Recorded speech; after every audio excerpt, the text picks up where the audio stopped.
Dopamine levels started to rise somewhat slowly and then continued to rise, reach levels as high as 2.5 times above baseline. 50% above baseline.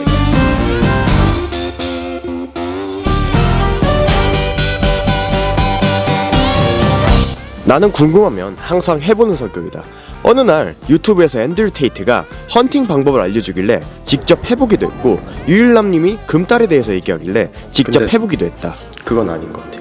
그러던 중 앤드류 후버만 영상 하나를 보게 되었는데 이 찬물 샤워에 대해서 얘기하고 있었다. 2.5 times above baseline. 여기서 앤드류 후버만이라는 사람은 인류대학 스탠포드 대학교의 교수이며 현재 서구권에서 스포티파이 팟캐스트 2위와 브레인 해킹이라는 신조어를 만들어낼 정도의 센세이셔널한 인물이다. 그런데 찬물 샤워라, 내가 군대에 있을 때 반강제적으로 자주 했던 것이다.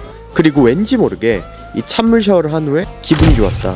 근데 이 영상에서도 찬물 샤워가 도파민과 연관되어 있고 그래서 기분과 컨디션이 좋아진다고 말하고 있었다. 하지만 정확한 레퍼런스는 없다고 명시되어 있었고 정말 효과가 있는지 궁금해졌다. 그래서 30일 동안 직접 해보기로 했다. 결과는 어떻게 됐을까? 지금부터 30일간의 여정을 함께 시청해보도록 하겠다.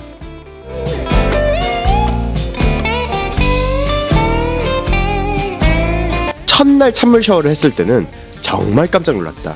말 그대로 깜짝 놀라버렸다. 우선 찬물이 몸에 닿는 순간에 그 짜릿함에 놀랐고 찬물 샤워가 끝나고 나서 느껴진 행복감에 깜짝 놀랐다. 그래서 행복은 멀리 있지 않다고 느끼기 시작했다. 행복은 참 멀지 않은 곳에 있습니다. 특히 찬물 샤워 이후에 침대에 누워 빛이 조금씩 들이우는 창문을 바라보고 있으면 그 감정은 이루 말할 수가 없었다. 그리고 처음 찬물을 맞을 때는 그렇게 쉽지 않을 수가 없는데 점점 시간이 지날수록 화생방처럼 적응이 되는 것을 느꼈다. 그래서 앞으로 30일 동안 지속적으로 하면 엄청 무뎌질 것이라고 생각했다. 그리고 그 생각은 점점 맞아떨어지기 시작했다. 몇 가지 변수만 제외하면 말이다.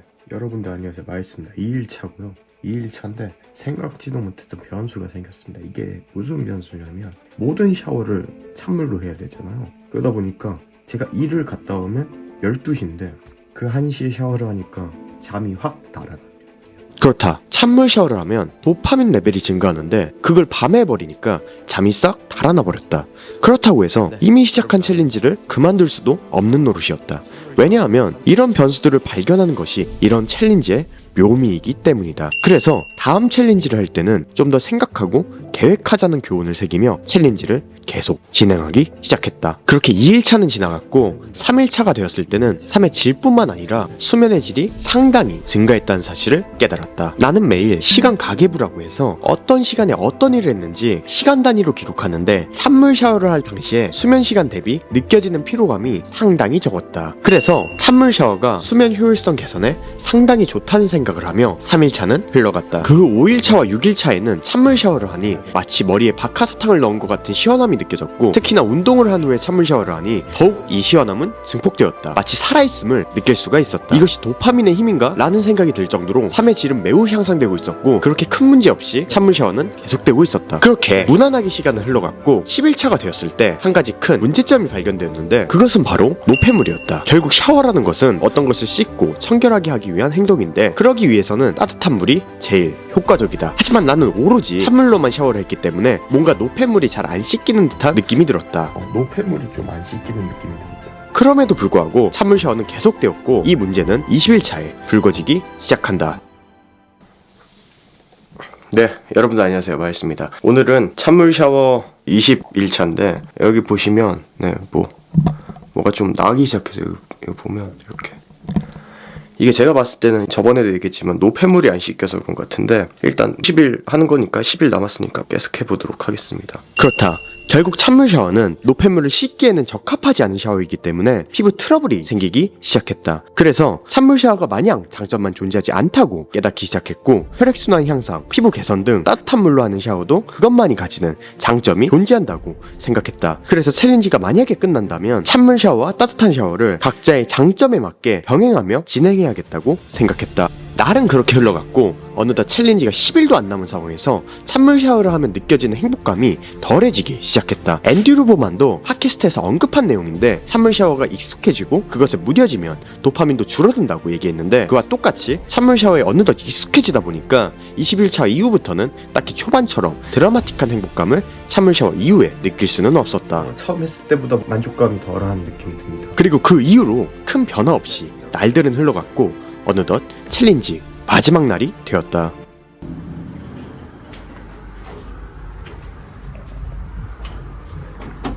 야, 여기는 닫힌 버튼이 없네. 네, 여러분들 안녕하세요, 나있습니다.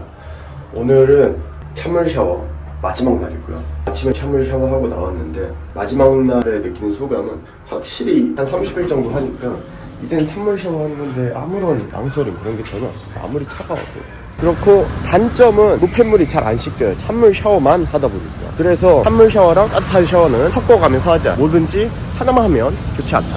그렇다. 결국 30일간의 찬물 샤워를 하며 느낀 점은 찬물 샤워만 할 수는 없고 결국 찬물 샤워를 적절한 때에 하는 것이 최고라고 느꼈다. 그리고 그 최고의 찬물 샤워는 간단히 이 세 가지 조건을 충족시키면 되는데 첫 번째는 찬물 샤워를 하는 시기가 아침이어야 하고 두 번째는 샤워를 뜨거운 물로 진행하다가 마지막 1, 2분에 찬물 샤워로 진행해야 하며 세 번째는 찬물 샤워 당시에 몸 상태가 좋아야 한다는 것이다. 우선 첫 번째로 찬물 샤워가 아침이어야 하는 이유는 결과적으로 잠을 깨우는 효과가 있기 때문에 일반적으로 우리는 샤워를 아침 아니면 저녁에 하게 되는데 저녁에 하게 되면 앞서 영상에서 봤던 것처럼 잠을 싹 달아나게 하는 효과가 있기 때문에 아침이 제일 적당한 시기이다. 또한 두 번째로 찬물 샤워를 샤워 마지막 1, 2분에 진행하는 이유는 결국 찬물로만 진행하면 노폐물이 쌓이는 문제가 발생하고 찬물 샤워의 장점인 도파민 증가는 몸이 찬물에 대한 자극을 느꼈을 때 발생하기 때문에 그 효과를 극대화시키기 위해서는 따뜻한 물로 샤워를 하다가 마지막 1, 2분에 스퍼트 느낌으로 찬물 샤워를 하는 게 최고라고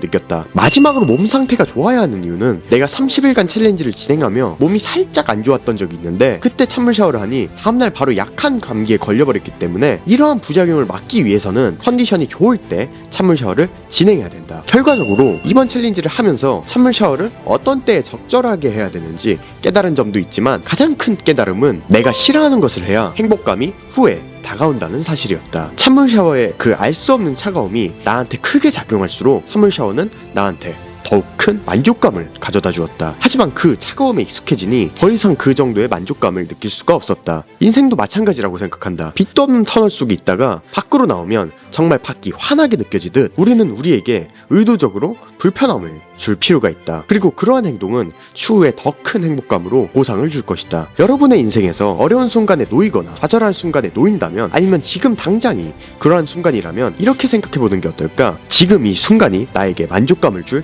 절호의 기회 라고 말이다.